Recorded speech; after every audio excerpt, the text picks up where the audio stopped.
Pay close attention. What you're about to see is Bible prophecy being fulfilled.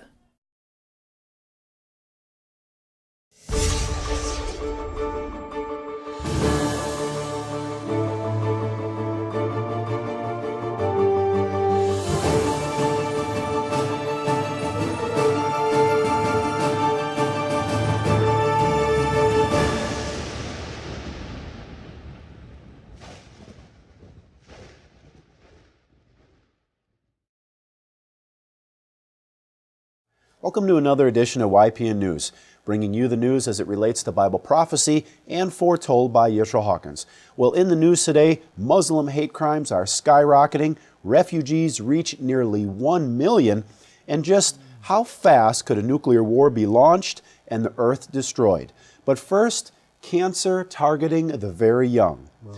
Now, it's something you'd expect to find in a woman of middle to older age, a lump in her chest. But this time, the victim was an 8-year-old girl. When she told her parents about the lump, they were quick to take her for testing since they both had experienced life-threatening illnesses of their own.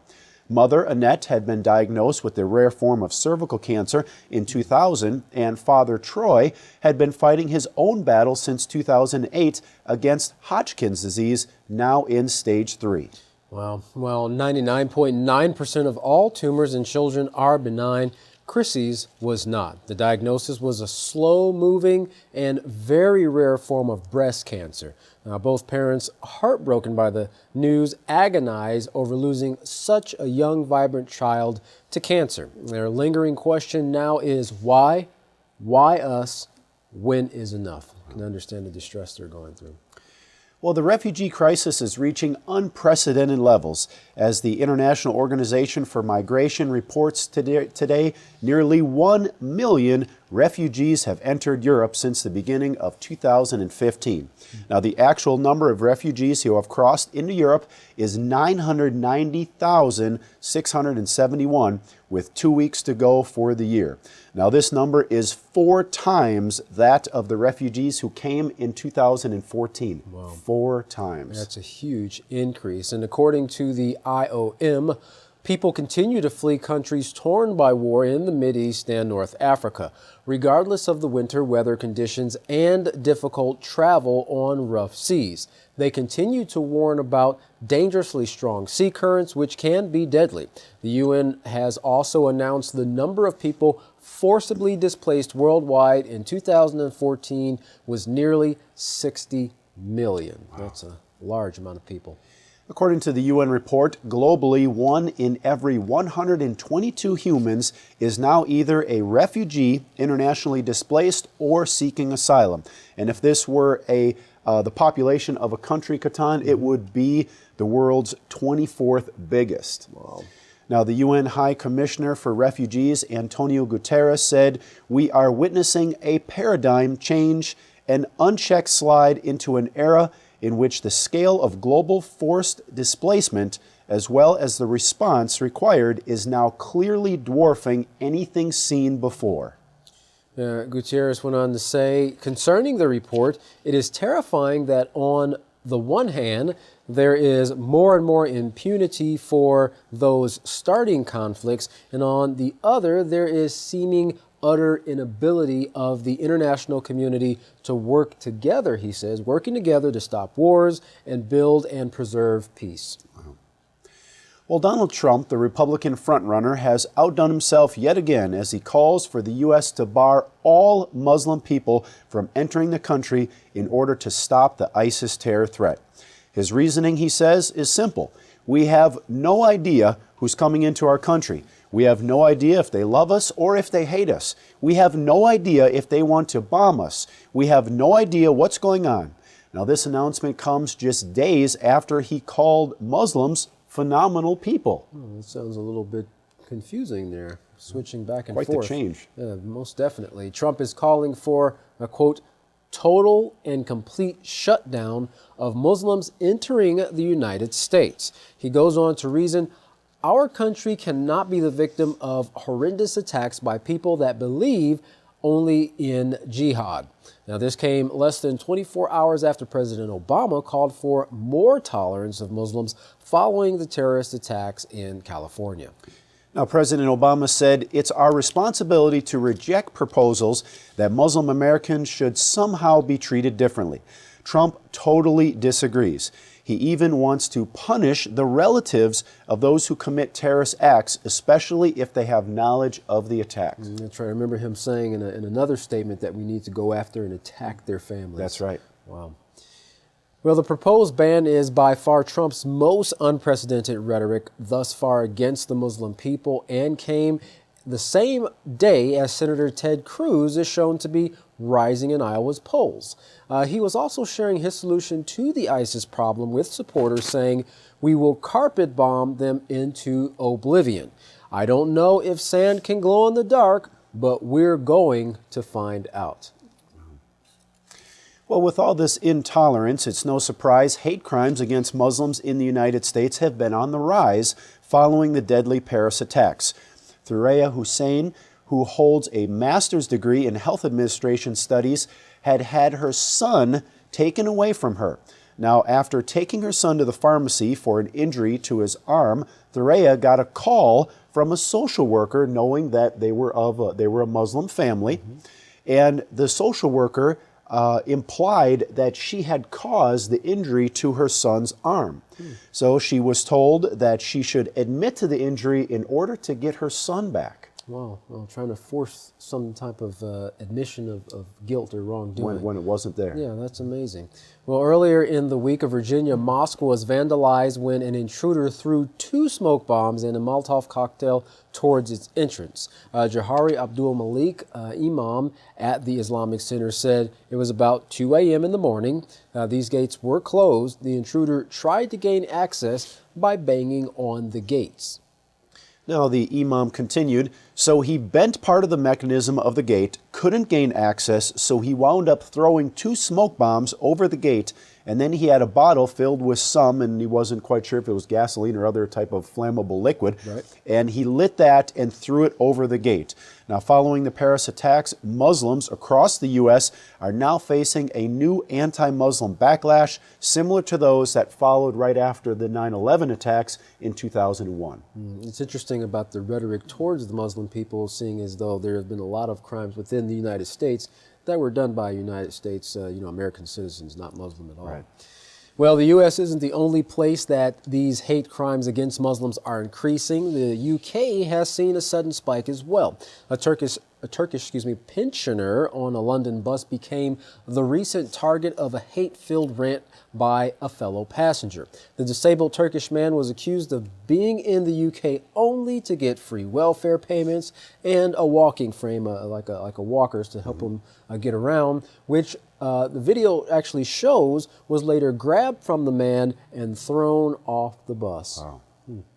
Well, a similar video surfaced days earlier when 2 Muslim women were verbally abused in North London. This video shows a London woman calling the 2 Muslim women the devil and more. Now, as Britain fights ISIL abroad, the hate crimes against Muslims, and specifically women wearing the Muslim headscarves, have become more frequent in their area. Sounds like our society needs a lot more education, that's for sure. Absolutely. Islamophobic attacks in London have shot up by 70% over the past year. The majority of these attacks are against women who wear headscarves or the full face veil because they're the easiest to identify as Muslims as opposed to the men. One young London resident wearing a full veil said, "Sometimes people throw things at me. People tend to be scared of what they don't know, and because they don't know who I am or what I look like, and I'm so different from them, it's a bit intimidating for them." Wow. Well, the United Nations Security Council had unanimously adopted a Syrian resolution which pushed for an international bid to put a stop to the warring in the Syrian nation. U.S. Secretary of State, the President of the UN Security Council, put the resolution to vote, and all parties were in favor of the draft resolution 2254 of 2015. Now, this resolution calls for peace talks and a ceasefire to be implemented in early January, and that only the Syrian people can decide the future of their country.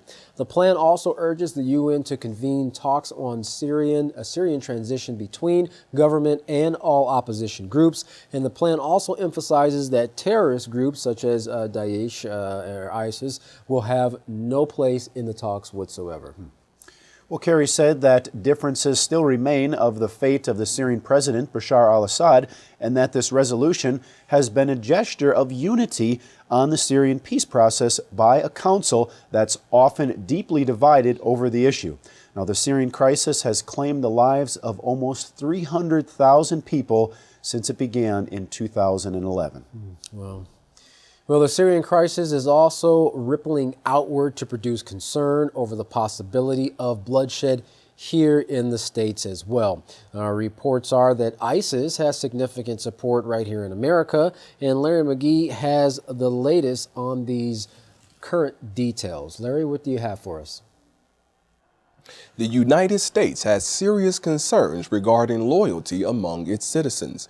Recently released reports from George Washington University state that ISIS insurgents have unprecedented support within the U.S. There are reportedly 900 active investigations against ISIS sympathizers spanning across every state in the Union. The mercenaries are said to be utilizing social media to recruit, and the university report calls for action amid factors such as the 250 Americans who have traveled or attempted to travel to Syria or Iraq to join the mercenaries so far. Security expert John McAfee, creator of McAfee security software, says that ISIS is far more intelligent where cyber science is concerned than the West has given them credit for. Meanwhile, the U.S. is alleged to be gathering trillions of bits of information daily, but without any real ability to analyze that information efficiently. Nonetheless, Mr. McAfee says the threat of ISIS, though real, is being presented as a pretext by government officials to justify ever-increasing intrusions into personal privacy. The security merchant says that what is needed to combat terrorism is better cybersecurity and improved foreign policy.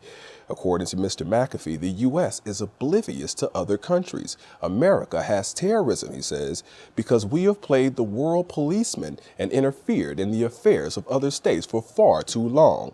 Given the same experiences as those in the Euphrates region, many of which have had to cope with the loss of family members due to the continual war being spearheaded by the U.S., Mr. McAfee believes many of us would be angry too.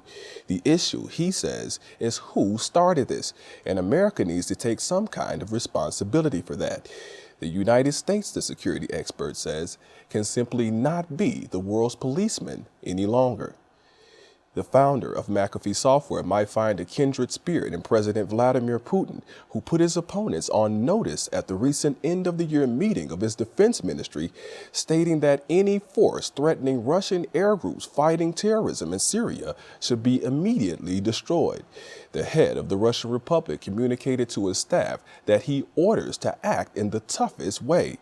All parties threatening the Russian forces and its infrastructure on the ground are to be destroyed immediately. The events behind the scenes suggested by the escalation in language has some politicians more than a bit concerned. Recently, Congresswoman Gabbard had a revealing discussion with Defense Secretary Carter about the alarming prospect of nuclear war between Russia and the U.S. This was their conversation. Thank you, Mr. Chairman. Thank you both for your service. Since our policy to overthrow the Syrian government of Assad has brought us really into a potential direct head-to-head military conflict with Russia, I have some important questions along this line. Approximately how many nuclear warheads does Russia have aimed at the U.S. and the U.S. have aimed at Russia? Congresswoman, I will get you those precise numbers as best we know them. Let me just summarize it by the fact that we have I'm confident, a strong, safe, secure, and reliable deterrent. But it's also true that Russia, like the Soviet Union that precedes it, has a massive nuclear arsenal. Right, and it would be accurate to say that Both of our countries have the capacity to launch these nuclear weapons within minutes. Both of our countries have the capacity to launch these nuclear weapons within minutes. Both of our countries have the capacity to launch these nuclear weapons within minutes. We do. I've seen pictures, films, and images from Nagasaki and Hiroshima. I know you have as well. And I presume you would agree with me that a nuclear war would be devastating. A nuclear war would be devastating to the American people. The amount of suffering that it would cause and the devastation to our families, our children, our communities, our planet, our future generations is difficult to imagine. So I'm wondering if there's been an assessment on how many lives would be lost and the damage that would be done if this nuclear war between our two countries were to occur. Congresswoman, I've been doing this for a long time, including during the Cold War, and working on nuclear weapons since the beginning of my career. To answer your question, there have been estimates made right along when there was the Soviet Union, then a Russia, and it's a very simple story. It is, as you say, nuclear war would be a absolutely unprecedented and result in catastrophic destruction. That is why deterrence is so important. That's why prudence in the field of nuclear matters by leaders all over the world is so essential. So the fact that we now have our F-15s patrolling the Turkey-Syria border with that primary air-to-air combat operation, there's no air-to-air combat against ISIS. They don't have any air assets. So I can only presume that the purpose of these planes would be to target Russian planes. There's no air-to-air combat against ISIS. They don't have any air assets. So I can only presume that the purpose of these planes would be to target Russian planes. Is that accurate? I think that the chairman and his counterpart in Russia just talked yesterday about making sure that we didn't, by accident, have any incident involving U.S. and Russian forces. So we have a sharp disagreement there, but that's not the same as blundering into a armed situation with one another. And but that sharp disagreement, sorry, I only have a minute here, that sharp disagreement with two diametrically opposed objectives, one, the U.S. seeking to overthrow the Syrian government of Assad, Russia seeking to uphold the Syrian government of Assad, creates that potential, that strong potential and strong likelihood for that head-to-head combat. Katan, Jeff, back to you. Katan, it seems like the topic of nuclear war is on a lot of people's minds these days. Yeah, that's for sure. Well, in other news, Pope Francis departed from Africa. He gave a strong warning to the world as the world leaders were meeting in Paris to find a solution on climate change. The Pope says the stakes could not be any higher. Addressing the media on his flight out of Africa, he said, "I am not sure, but I can say to you, it's now or never." From the first one, referring to the climate summit there that he's talking about, the first climate summit, which I believe was held in Tokyo, to now, little has been done. Every year, the problems are getting more serious, he continued, and we're at the limits. And if I may use a strong word, he said, I would say we are at the limits of suicide. We're killing ourselves. Well, 25 years after the end of the Cold War, global nuclear powers are still on alert, and the danger of a fatal nuclear accident is as high as ever before. Now take a look at this RT interview of Theodore Postol, a former advisor, the U.S. Chief of Navy Operations, MIT professor, and nuclear technology expert, by RT's Sophie Shevardnadski. The end of the Cold War brought hope of elimination of nuclear weapons, But 25 years later, the nuclear arsenals of global powers are still on alert, and the danger of a fatal accident is as high as ever. Theodore Postol, former advisor to the U.S. Chief of Naval Operations, MIT professor and nuclear technology expert, he joins me today to shed light on all of this. Fears of nuclear confrontation faded at the end of the Cold War, but a breakdown in relations between the global powers has reignited fears surrounding atomic weapons. In an atmosphere of mistrust, could a wrong move or a simple accident trigger an exchange of deadly blows? What is the chance of such a fatal error of judgment, and what can be done to turn back the doomsday clock? Dr. Theodore Postol, former advisor to the U.S. Chief of Naval Operations, a professor at MIT, nuclear technology expert. Welcome to the show. It's great to have you with us. So, Ted, President Obama came into the White House calling for a global zero. Now, there are plans to spend $1 trillion on an overhaul of an entire U.S. nuclear arsenal. Why is this happening?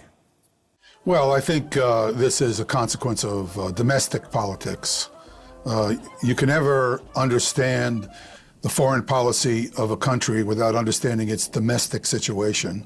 And in this case, the domestic politics has caused Mr. Obama to decide, frankly, I think incorrectly, that he has to modernize the U.S. arsenal in order to avoid being criticized for not being concerned about the defense of the country. Now, do you believe the U.S. is readying its nuclear forces for direct confrontation with Russia? Do you think nuclear war is possible now? At any scenario, do you see that?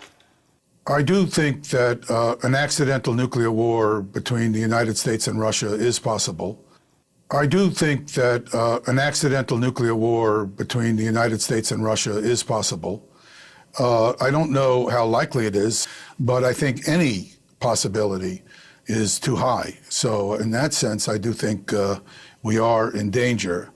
I think the current political confrontation between Russia and the West, in particular the United States, is potentially dangerous too. Both sides are very aware of the catastrophic consequence of nuclear weapons being used by one or the other. So I think both will be very cautious, but I think the danger does exist, yes. But nuclear weapons have worked as a deterrent against war, with the risks, like you say, way too high for all sides involved. Has the mutually assured destruction doctrine been forgotten? Has the definition been changed, maybe? No, I don't think the definition has changed, and certainly the reality has not changed. And I think an understanding of the reality is very important if you're not going to make a mistake that leads to nuclear use on either side. And I believe, from what I've seen on both sides, that the concern about the potential for the complete destruction of each country and the world is still very high. The problem is that as long as forces are on alert at a high level, there is always the possibility of a series of unexpected accidents that could lead to a nuclear exchange. And I think that's the real danger. What happens hypothetically if there is a nuclear war? Will a doctrine like the mutually assured destruction doctrine ever work again? Well, I think anybody who is rational and understands pretty much, in a dim way, the consequences of nuclear weapons would not rationally use nuclear weapons. The problem is that if you have a crisis situation where one or both sides have no understanding of what is actually happening on the other side, and people are exhausted because it has gone on over time, and somebody makes a bad decision with incomplete information, which is almost certainly what happens in the real world. Information is never complete. You could have a massive use of nuclear weapons, and that, of course, would end civilization as we know it, and might, although we can't be sure, but might actually end human life on the planet. You could have a massive use of nuclear weapons, and that, of course, would end civilization as we know it, and might, although we can't be sure, but might actually end human life on the planet. What kind of accident can occur? Well, I can give you a concrete example and then expand on it. In 1995, there was what's called a sounding rocket launched off an island that is on the northwest, off the northwest coast of Norway. Now, this sounding rocket was different from other sounding rockets that had been launched at that time. It went to much higher altitudes than had previously occurred. And it passed through the radar search fan of an early warning radar at Olenogorsk in Russia and set off an alarm that led to Yeltsin at that time being brought into the command loop. Now, I do not believe that Russia or the Russian military forces were put on high alert or would have done anything that could have led to an accident at that time. But if you had an accident like this, which occurred, for example, during a crisis between Russia and the United States, where both sides had been at loggerheads for quite a while, and both sides were exhausted, very concerned about military action happening, it could have led to an alert and possibly even a launch of Russian or U.S. forces. So there is a concrete situation where an accident that really must be looked at as benign given the circumstances under which it occurred could have been fatal under different circumstances. The bombs that Russia and U.S. have in their arsenal right now, they're 100 times more powerful than the ones that were used in Hiroshima and Nagasaki. How devastating would the aftermath of a nuclear explosion be today? Yeah, they're more than hundreds of times more powerful. A typical warhead from a Russian missile, like what we call the SS-18, one of those warheads, this rocket can carry up to 10 warheads.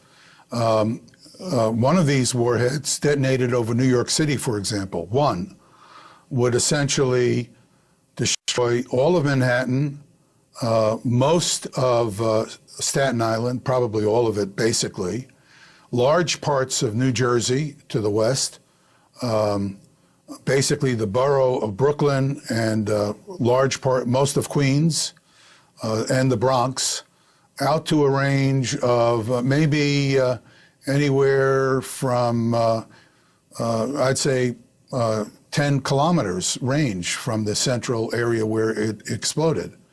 If you had a similar warhead from the U.S. over Moscow, it would destroy, again, most of the city. It would, again, destroy 150 square kilometers of the city easily. And that's only one warhead. There would be many warheads targeted on each of these great cities. Of course, it's not possible to win a nuclear war. Of course, it's not possible to win a nuclear war. Of course, it's not possible to win a nuclear war. There's no outcome that you can predict associated with the facts of nuclear weapons that would lead to any definition that is at all meaningful of winning a nuclear war. The problem is, if you have an adversary, you're a military person, you're evaluating the actions of the other adversary, and you see the adversary doing things that look like they believe that they can fight and win, it makes you concerned. It raises concerns that they might actually believe that, or in a crisis, they might actually exercise options created by these technical changes. So it's a dangerous double-edged sword. Why is NATO still going forward with these plans? It's going forward because the leadership of the United States has domestic, again, I want to underscore domestic political, not international, political commitments to doing missile defense. The Congress is deeply committed to it.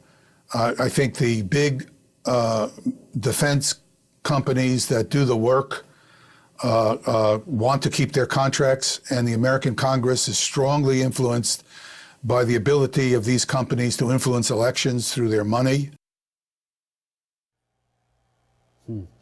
Well, Jeff, the Cold War may be over, but the fire that's burning in the hearts of the nations is sure to bring eventually all-out nuclear war, as it's evident by these articles and the fact that we still have an extremely high amount of nuclear arsenal in existence today. And what's amazing, Gatan, as Mr. Postol said, the quickness that this destruction could take place on the earth once the nuclear wars started.